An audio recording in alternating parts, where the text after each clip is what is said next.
মৃত ব্যক্তিকে দাফন করার পর তাকে কবরে প্রশ্ন করা হয়, কিন্তু যারা পানিতে ডুবে মারা যায়, যাদের লাশ দাফন করা হয় না, তাদেরকে কিভাবে প্রশ্ন করা হয়? মাশাআল্লাহ, দরকারি প্রশ্ন। আল্লাহ রাব্বুল আলামিন কবরের প্রশ্নোত্তরের মুখোমুখি করবেন প্রত্যেকটা মানুষকে।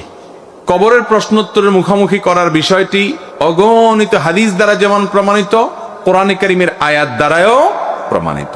কিছু লোক মুনকেরে হাদিস, হাদিস অস্বীকারী নামধারী মুসলমান বের হইছে, যারা কবরের আযাব এবং কবরে যে প্রশ্নোত্তর হবে সেগুলোর বিষয়কে অস্বীকার করে।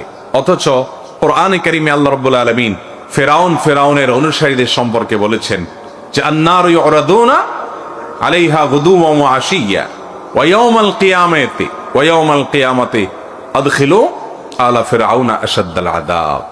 ফেরাউন এবং তার অনুসারীদেরকে সকাল বিকাল শাস্তির মুখোমুখি করা হয়, আর কিয়ামতের দিন বলা হবে সবচেয়ে কঠিন শাস্তির মধ্যে তাদেরকে প্রবেশ করাবার জন্য, অর্থাৎ জাহান্নামে দেওয়ার জন্য। তার মানে তার আগে থেকেই তাদের শাস্তি হচ্ছে, এই আয়াত থেকে পরিষ্কারভাবে বোঝা যায়। আর কবরের আযাব বিষয়ে অসংখ্য হাদিস আছে। নবী করিম সাল্লাল্লাহু আলাইহি ওয়াসাল্লাম আল্লাহর কাছে পানাহ চাইতেন, আল্লাহুম্মা ইন্নী আউযুকা মিন আযাবিল কবর। আল্লাহ, কবরের আযাব থেকে আমি পানাহ চাই। তাহলে বোঝা গেল কবরের আযাব এটা সুসাব্যস্ত, সুপ্রমাণিত।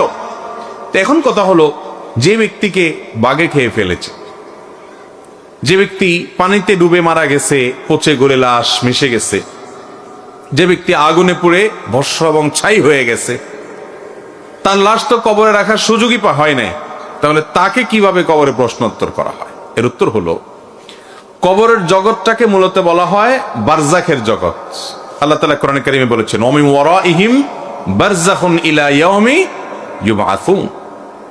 মৃত্যুর পর বারজাখ বলতে একটা জীবন আছে। বারজাখ মানে আড়াল, যে জীবনটা কিয়ামত যে কায়েম হবে সেটা, এবং জীবন, এই দুইটার মধ্যবর্তী জীবন, আড়ালের জীবন, পার্টিশনের জীবন, যে এরপরেই হবে কিয়ামত।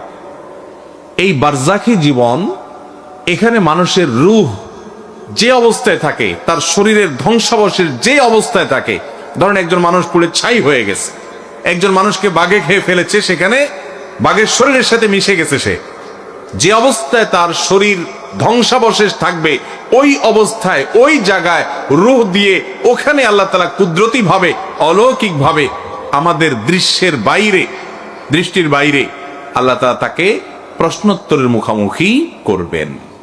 ওইটাই তার বারজাখী জীবন।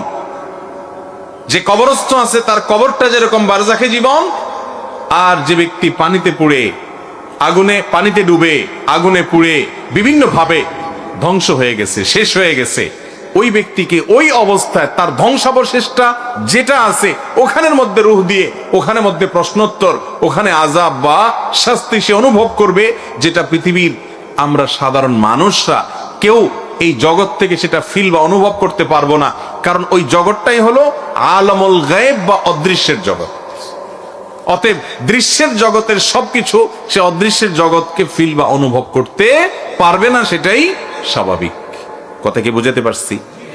অতএব আলামুল গায়েব সম্পর্কে, অদৃশ্যের জগৎ সম্পর্কে আমরা কোরআন এবং হাদিসের আলোকে যেটুকু শুধুমাত্র প্রমাণিত, এটুকু আমরা বলতে পারবো।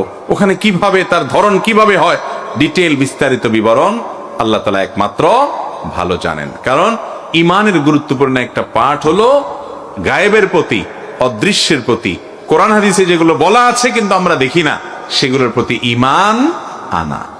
সব কিছু যদি আমার চোখেই চলে আসে, তারপরে আমি বিশ্বাস করি, এর বাইরে আমি কিছু বিশ্বাস না করি, আল্লাহর কাছে যদি আমার আস্থা এবং বিশ্বাসই না থাকে, তাহলে ঈমান আর থাকলো কোত্থেকে? এই জন্য ভাইরা আমার, আলামুল গায়েবের বিষয় সেটি হবে, সেটি নিশ্চিত। তার বিস্তারিত বিবরণ একমাত্র ইলম কার কাছে আছে? আল্লাহর কাছে আছে।